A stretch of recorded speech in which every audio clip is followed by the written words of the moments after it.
Welcome to Inside Marketing with Market Surge, your front row seat to the boldest ideas and smartest strategies in the marketing game. Your host is Reed Hansen, Chief Growth Officer at Market Surge. Hi, I'm Reed Hansen, and welcome to Inside Marketing with Market Surge, the podcast.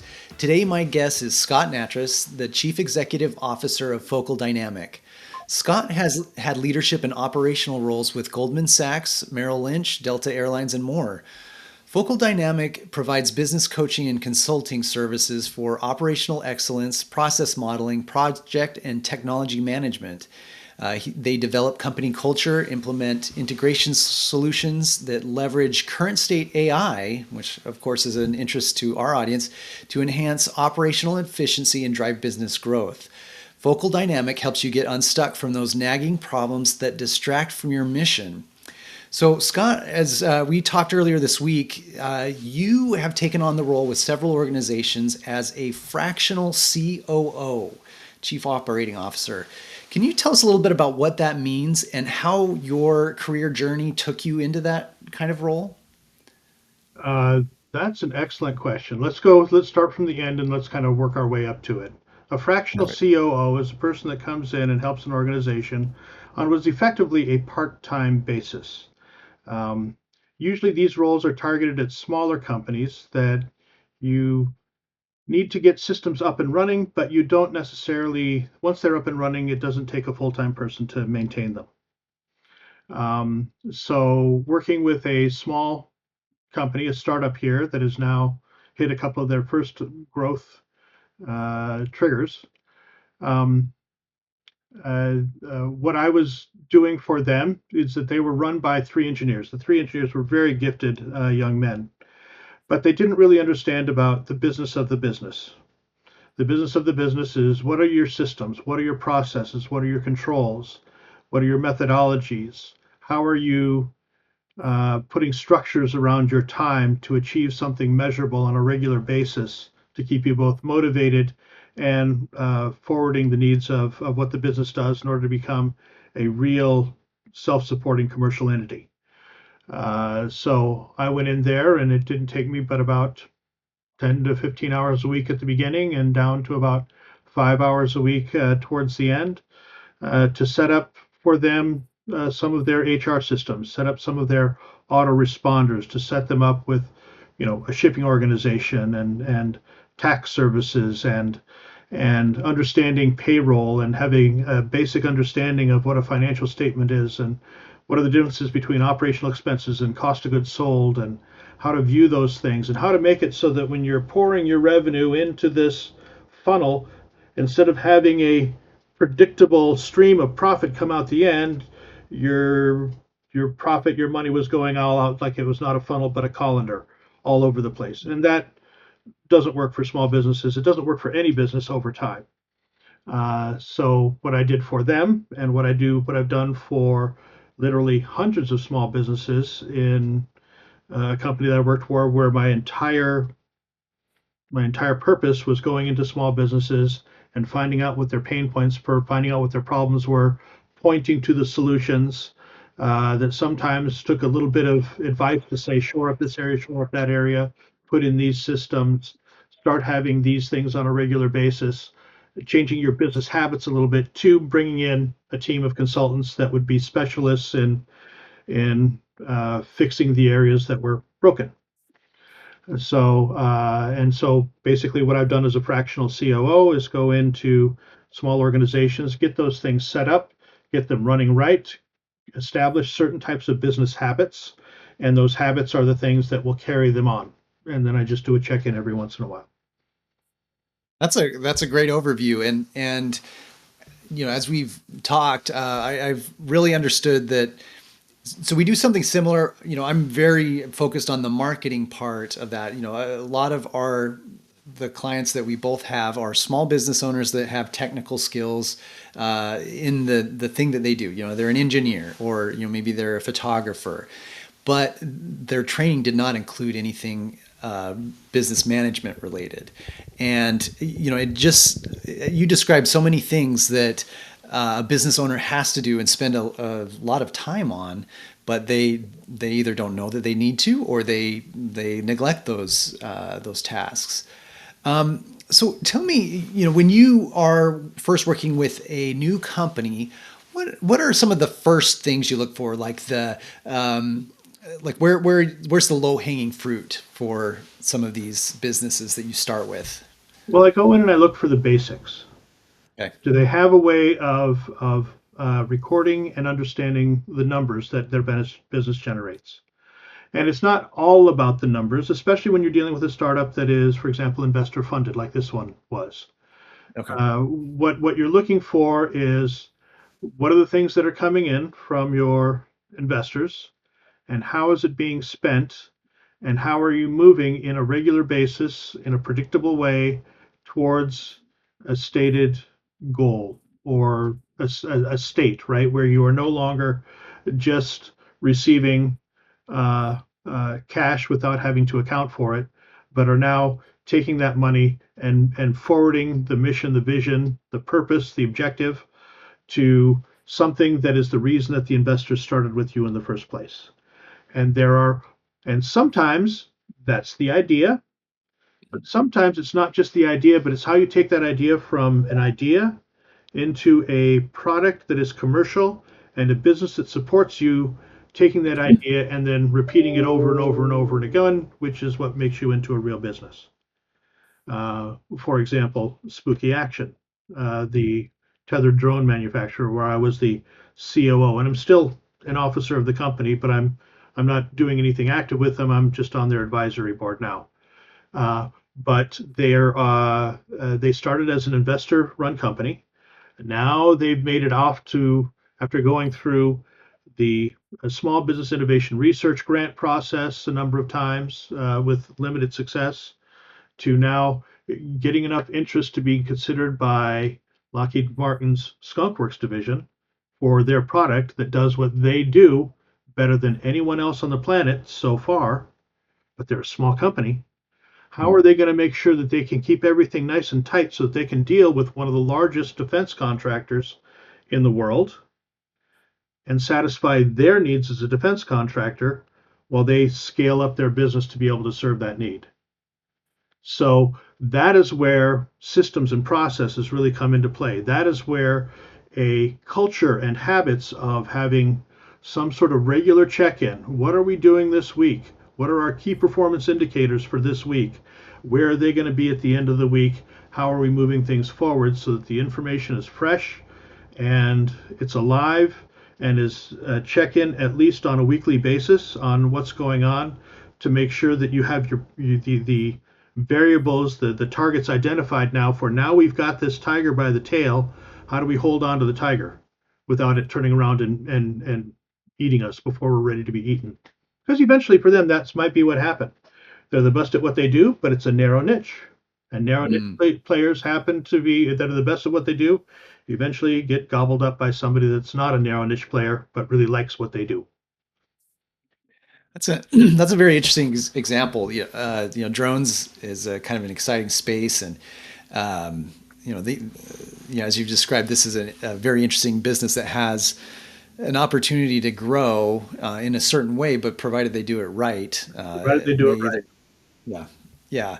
Now, let me ask you, talk about situations where business owners, instead of neglecting operational concerns, are overwhelmed with operational tasks. They're trying to do everything, and and then they would need somebody like you to.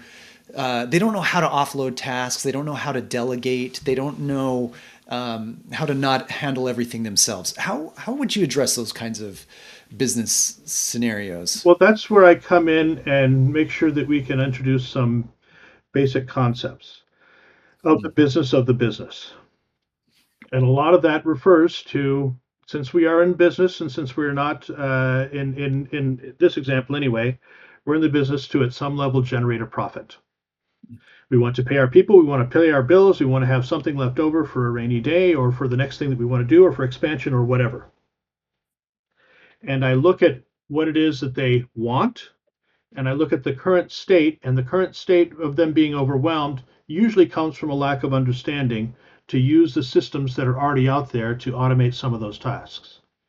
Something as simple as using QuickBooks and hooking it up to your bank, and Mhm. which does now a much better job than it used to do about even identifying the type of expenses that come in and suggesting this might be a cost of goods sold, or this might be a supply, or this might be an overhead expense. And once you associate those things with vendors, then you can put them in and you can understand basic financial concepts that aren't that hard to understand. I mean, I went through a whole lot of accounting in a little bit in undergrad and definitely in business school. And most of it is completely and totally irrelevant for a small businessman to know.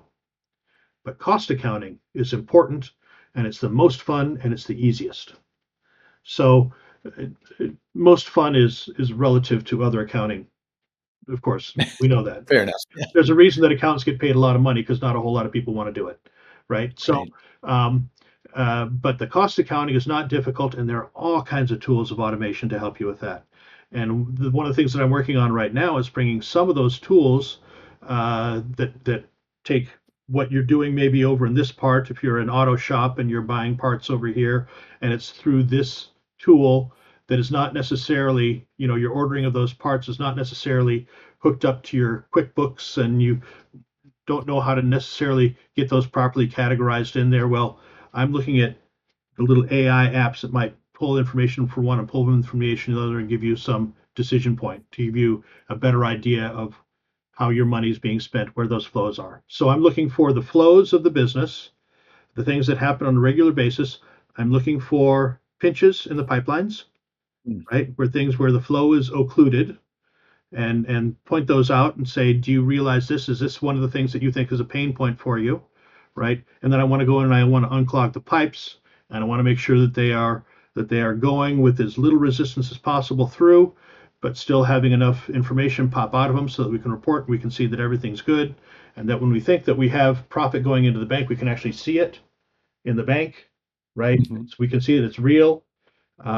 That's the kind of stuff that I want to do is to make them, educate them a little bit, bring them up a little bit in their knowledge, right? So that they're not looking down. Because when you take a look at somebody, and I'll give you an example just from your own thing, you said Yeah. like an electrician. Yeah. How did they start? Well, they're working for Ed's Electric. Their name is Bob, and Ed has been billing them out at $60, $70 an hour or more, right? They're paying him like $30 an hour as a journeyman, right? He's still doing okay as an electrician, but they're billing out at $75 an hour. What if he tries to do work on the weekends and he's now billing out at $60 an hour for his own work? And he can do that. Eventually, he's making as much money on the weekends as he's making during the week. So he decides to hang out his own shingle, and that's great. And he can get it all the way up there with maybe with just Bob, and maybe hire Mike, and it's just Bob and Mike, Bob and Mike, Bob and Mike until they hit $1 million, and they still have a 10% profit margin after each making themselves, $100,000 profit to split between them, after doing all this other stuff and all that kind of stuff. And then they still have more business coming in, so they need to hire another electrician, or they need to hire an administrative assistant, because now if they have somebody else, now you've got HR, now you've got a technician that's not an owner, now you've got workman's comp to deal with, you've got all kinds of things, insurances that you have to deal with that you don't know about. And before long, Bob is pulling his hair out, having a hairstyle more like yours and mine, right? Because he just can't do it anymore. And now he's working longer than he ever has before, back when he was working for Ed, because Ed has people that were doing this stuff that he was paying people, which is why he was billing out at $75 an hour, right? And he can't do it. He's not having any fun anymore. So now he's thinking about firing everybody and just going back to just Bob's Electric or Bob and Mike's Electric, and say no to a whole lot of business. There are solutions for that, and it's not that hard.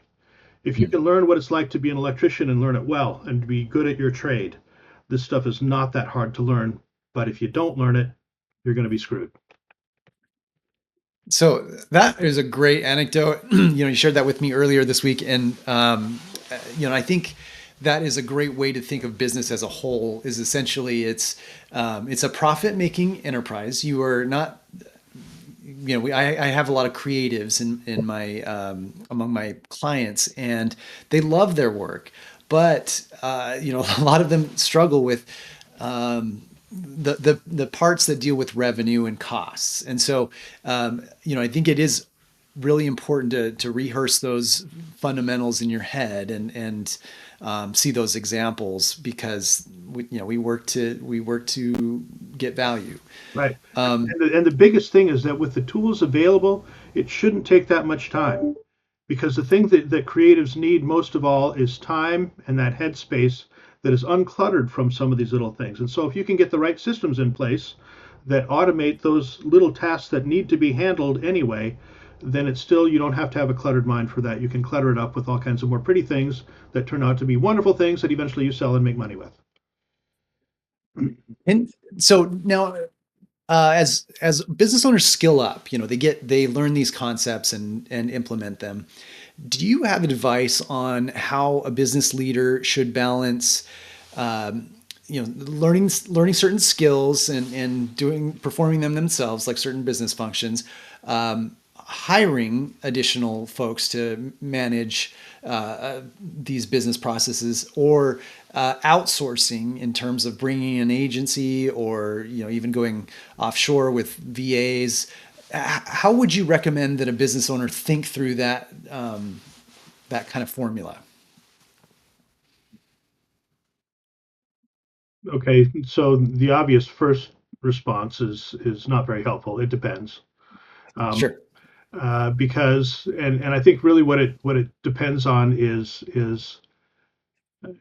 where that pain is. Because if you take a look, there are certain things with virtual assistants that are offshore that are coming out of India, and some of them are very good.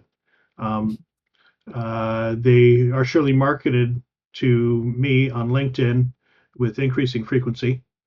The only thing more frequent than the marketing of those offshore services to me on LinkedIn, I think, is the amount of scam attempts I get for people just saying, "I want to get to know you. What's your WhatsApp number?"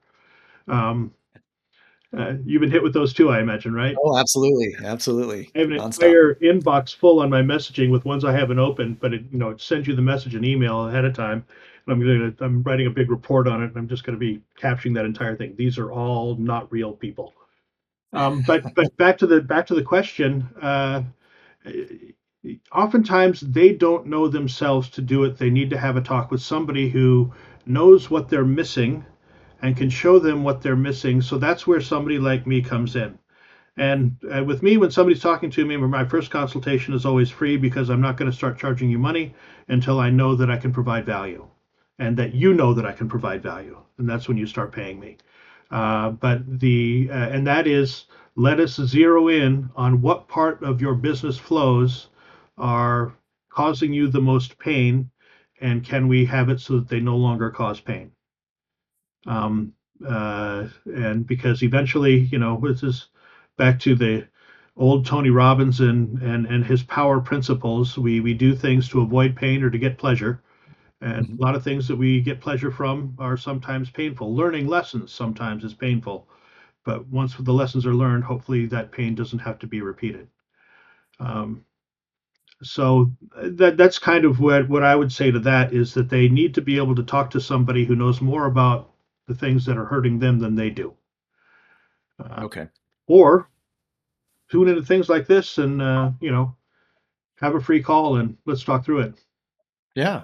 No, that's great. I think that's an offer. At the end of and in the show notes, I'll share how people in the audience could get in touch with you and have that kind of consult. I think that would be valuable to, just about every client I have. So I would recommend that people take advantage of that offer. Can I jump a little bit to the technology piece of process? Now, you have talked about accounting software, QuickBooks, and I know technology is a big part of streamlining processes and making sure they're consistent. What are some of the key tools? Whether or not you want to name like specific tools, but where do you see technology being most effective for the kinds of businesses you work with? Couple of areas. One is the recording of transactions. One is the recording of events between you and the people that are stakeholders in your business. And for those stakeholders, I would talk about both the customers or clients or patients or passengers. I mean, we have different names for the people that give us money to do things. And, they're passengers on an airline, they're patients in a doctor's office, they're customers in a retail store, they're clients if they are in a law firm, but it's all the same thing. They're people that are paying you money for goods and services that you provide of one type or another. Some way of being able to capture those interactions is good. So we could talk about that as a customer relationship management system. How are you dealing in some sort of an effective fashion on the edges of your exposure to your client base or your customer base? So the things that you do on your website, on your LinkedIn page, are you having agents? In fact, I'm right now working on the agent that'll look like me and sound like me and be able to greet you on my website. It's going to be a work in progress for a little while. In the meantime, I'll be setting up a chat bot that'll do the same thing uh, uh, before you ever really even need to talk to me. But it'll capture those interactions, tell me about those interactions, and therefore I have the most informed use of my time. Instead of just returning a call, I'm calling you based on what I saw there. Uh, uh, and I call and then we figure out what it is that you want, or having some way of preloading that so that that comes in. So your edges, your numbers, and your interactions with all the stakeholders. And your stakeholders are any investors that you have, they're your suppliers, they're your vendors, they're your employees. Um, Understanding where those interactions are and the ones that are important, find a way of capturing those. Yeah, I love that. That's those are some really good takeaways. The that did spark another question. As you talk about chatbots and your virtual avatar, tell me now. You've been leading companies, in the '90s, 2000s, and on, and so you've seen a lot of change in technology, and AI is pretty new in the last 3, 4, 5 years as far as businesses' ability to really use it. Do you have any predictions for the future of AI in business process, or do you have any recommendations for small businesses that have zero exposure to it and maybe would like more? Well, there's so much of AI that's out there right now, and right now it's really cheap. Yeah. It's free to do a whole lot of things that people need doing. I mean, I could go out and name a couple of things that if you have an idea for a business and you don't know what the business name should be, and you want to have it draw a logo, there are a number of sites that you can go out there and say, here is a name generator based on your idea, and you can have all kinds of different. Do you want us to create a new name out of nothing? Do you want us to smash up two words together and make them fit? That kind of stuff. It'll generate the names. It'll let you know if the .com is available and create a logo. And then if you say, well, I like the name, I want a different kind of logo, then it'll generate you a logo. And then you have to go about doing the copyright and the trademark on that stuff. But that's all for free. That's just out Yeah. there. Um, if you want to do certain things like, a chatbot that's going to be collecting information, right, for you, and going back, and if you don't have the right information, analyze the responses and go back to the customer and say, I need this and this and this, and by the way, here's where you can get it, right? That kind of stuff is really, really inexpensive. So I think eventually, and I'm thinking it's Mark Cuban. I'm not sure. I think it's Mark Cuban that said the effect of AI on businesses. There's going to be businesses that are going to be using AI and continue to grow and thrive, and then there are businesses that will be no longer. It's going to be that important for many things. Now, is it going to be that important, as important for a company that is the sole provider um, of sewage systems in a rural community? Probably not. Is it Yeah. going to be absolutely because they've got a captive market and their market knows them, right? Mhm. For doing like septic tanks and stuff like that, septic tank servicing. Uh, uh, if you're out digging water wells. Maybe not. But if that population grows and you're digging a whole lot more wells, or if you got a whole lot more people that are moving in, you're doing a whole lot more pumping, and you want to still do that, you want to grow, there are all kinds of systems that allow you to grow with minimal additional overhead. So, and if you want to reach those customers, eventually you're going to be there, or some other larger company is going to come in and say, I can do something better and cheaper and faster than he can because I've optimized all my processes and all my equipment and all this kind of stuff. Then again, you're going to be competing against somebody that it's a gun to a sword fight. No, I love it. I think I agree with everything you're saying. And, I mean, I'm old enough to remember when the internet started affecting businesses, and, not old enough for the phone, but I imagine that was pretty similar, but maybe over a more gradual period of time. But the AI is happening in such a compressed time, and it's so cheap Yes. that I think every business should be using it, even if they don't feel they need it or they don't have a great use case. I think everybody should skill up, Yeah. just for the future. It's going to change in every week. There's some new leap forward, and you don't want to be left behind. No, and that's what essentially I think what Cuban was saying. There's the one that's going to grow and keep there, and there's the ones that are going to be left behind. Yeah. Um, Well, sorry to cut you off. I love your anecdotes, and you have a lot of experience, and I'm glad to have you. Now, tell me, if a client approached you and said, I've had flat sales, flat growth for the past 3 years, and I don't know how to get out of this. I don't know how to start growing again. I get some clients, I lose some.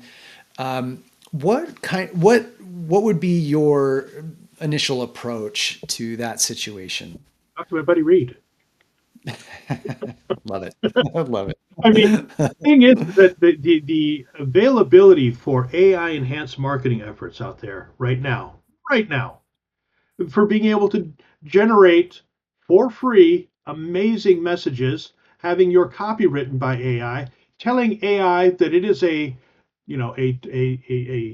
copyright. You're writing something, and this is your audience. So think of yourself as being this audience, and generate a prompt to give me a great thing for this audience. You can have a prompt for AI right now, which is the way of telling it what to do, right?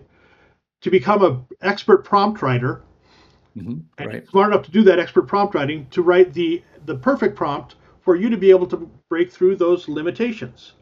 So while marketing is not, I mean, I've been to marketing and business school and stuff like that, and I've been more on the IT and operations side in my career. So that's really what I sell. But marketing 101 type stuff is getting your message out there, right? And there are so many ways of getting your message out there right now that are AI to enhance what you don't know. Maybe you're not a wordsmith. Well, I can guarantee you that Claude is a great wordsmith, right? Yeah. If you want Claude to play a role to be an even better wordsmith for a specific type of audience, like let's say you're an artist, you're representing an artist, a painter, and they're pretty good, but they don't have things out there, right? How tell Claude to say you are now a wealthy art collector. So think in terms of wealthy art collector, and now how should you be approached with this new collection of art that we have coming out that seems to go in your general taste, and have it generate messages and have it generate ideas for you. And sometimes all it is it'll say something that now puts you on another part of your own intuition. Of course, if you're an artist, you're relying a lot on that anyway. Your own intuition to say, I've got it. You have an aha moment. And sometimes those aha moments come, but sometimes they're triggered. Sometimes they happen because you see one thing and it sets your mind off in a different direction. And that different direction sometimes is what works. So breaking through, and I'm sure this is all stuff, Reed, that right? This is the stuff that Yeah. you do. And so that's why I'd say, here's some basics. Talk to Reed and he'll help you put them together. Well, I appreciate the plug, and we'd absolutely love to help. But Scott, I feel like you have such great expertise, and have brought up so many points that a small business just doesn't think about. They are trying to don't know. Get through their day, but they don't realize the growth potential and the cost savings that can be found. And so, Scott, let me ask, where can listeners reach you if they'd like to learn more about you, your background, and Focal Dynamic? Where would be the best place to find you? Well, I've just started on my Focal Dynamic site on LinkedIn. The website, focaldynamic.com, is probably the best. It'll be undergoing some changes. It was originally, the copy was written by my lovely assistant, to whom I'm also married. And she's a Spanish speaker, but she speaks English better than most Americans, I think. Better than Fantastic. anyway. Wide vocabulary.